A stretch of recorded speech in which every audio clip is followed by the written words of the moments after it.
Panel avec intense échange et débat, rencontre B2B entre participants, visite dans quelques centrales hydroélectriques, des moments forts qui ont caractérisé la 4e édition de la conférence sur l'énergie organisée à Kolwezi par la Commission nationale de l'énergie de la Fédération des entreprises du Congo. 3 jours de travaux marqués par des contributions très alléchantes des participants résolument déterminés à donner un coup de pouce au secteur énergétique pour son développement. Les participants ont demandé au président de la République de réserver une attention particulière et urgente à l'opérationnalité de l'autorité de régulation ainsi que de l'Agence nationale des services énergétiques globales en nommant très rapidement les animateurs ainsi que les installations et moyens de fonctionnement et relatifs. Des recommandations à caractère général. Il faudra, à l'issue de cette conférence, mener une réflexion approfondie sur le coût du manque et des déficits d'énergie en RDC sur le plan économique et social.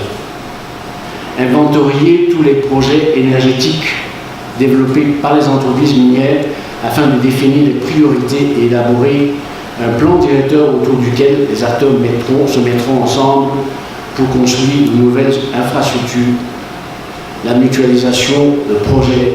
Ces suggestions, reprises sous forme de recommandations dégagées lors de ces assises, vont sans doute faire évoluer les débats. Parmi ces recommandations, l'on note celle adressée au chef de l'État, qui a manifestement démontré son intérêt à ces assises en y déléguant un représentant spécial.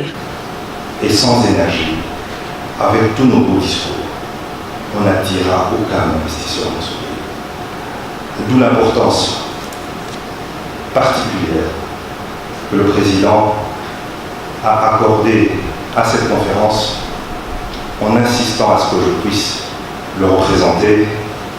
Je crois même que s'il n'y avait pas ces impératifs de sécurité qui l'ont emmené à Lubumbashi, il aurait pu rehausser personnellement de sa présence à cette conférence, étant donné l'importance qu'il accorde justement à l'énergie.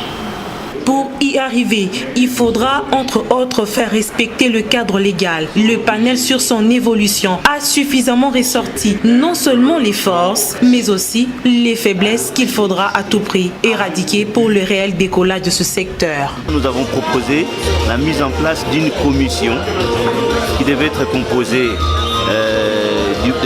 des pouvoirs publics, de la société civile, du monde des affaires, pour qu'on puisse évaluer la loi. Quels sont les problèmes que pose la loi? Quelles sont ses faiblesses? De sorte qu'après cette évaluation, on puisse faire des propositions correctives.